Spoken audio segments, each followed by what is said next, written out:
শবে বারাত উপলক্ষে হালুয়া খাওয়া জায়েজ, রুটি খাওয়াও জায়েজ, নামাজ পড়া জায়েজ, রোজা রাখা জায়েজ, নফল ইবাদত করা জায়েজ, বন্দেগি করা জায়েজ, সারা রাত্রি জেগে জেগে কোরআন তেলাওয়াত করা জায়েজ। শুধু জায়েজ নয়, নেকির কাজ, সওয়াবের কাজ।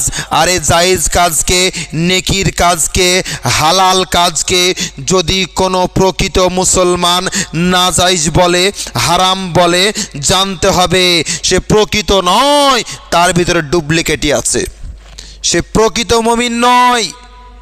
প্রোডাক্টে কোনো গন্ডগোল আছে, ভেজাল আছে, ডুপ্লিকেট মাল। কোনো প্রকৃত মুমিন মুসলমান এটাকে নাজায়েজ হারাম বলতেই পারে না, বেদাত বলতেই পারে না। কেমন করে বেদাত হতে পারে? খাওয়ারের উপরে কোনো ফতোয়া নেই।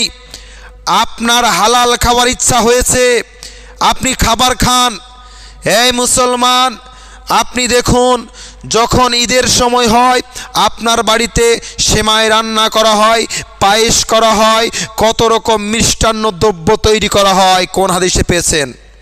তখন হাদিসের প্রয়োজন হয় না। ওই ঈদের দিনে সেমাই খাওয়া, তারপরে পায়েস খাওয়া, কোরবানির সময় গোশত খাওয়া, গোশত রান্না করে নানা রকম ভ্যারাইটি করেন। কেউ কালা ভুনা করে, কেউ লাল ভুনা করে, কেউ সাদা ভুনা করে, এ ভুনা ও ভুনা। যে হাদিসে আছে তার পরের লাইনে রুটি খাওয়ার হাদিসটাও আছে, দেখে নেবেন। ওই খাবারের সময় কোনো মানুষের মাথায় ফতোয়া আসে না যে আমি ঈদের দিনে সেমাই খাচ্ছি, কোন হাদিসে আছে। তখন মানুষ এটাকে নিয়ে মাতামাতি করে না। যখনই আপনার 15 শাবান আসতে শুরু করে, অর্থাৎ শবে বারাত যখনই আসে, কিছু মানুষের মাথা নড়ে যায়, হারামের ফতোয়া খুঁজে বেড়ায়, বেদাতের ফতোয়া খুঁজে বেড়ায়। না না না, শোনো, ইতিহাস সাক্ষী আছে, কুকুরের পেটে কোনো দিন ঘি সহ্য হয় না। আর হালুয়া বলেন আর যাই বলেন, দেখবেন শবে বারাতের দিনে ঘি দিয়ে তৈরি করা হয়। তো যাদের পেটে ঘি সহ্য হয় না, তো তারা তো ফতো মারবেই। ও ফতোতে আমাদের কাজ চলবে না, ওদিকে কর্ণপাত করবে না। দেদারে খান, দেদারে খান। শুধু হালুয়া কেন, আপনি বিরিয়ানি করেন, আপনি কোরমা করেন, পোলাও করেন, খাবসা করেন, আপনার যা ইচ্ছা আপনি খান, খাবারে কোনো ফতোয়া নাই।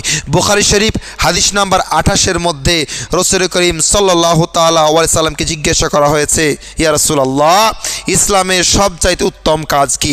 নবী আমার বললেন, মানুষকে খাবার প্রদান করো আর চিনা অচেনাকে সালাম দাও।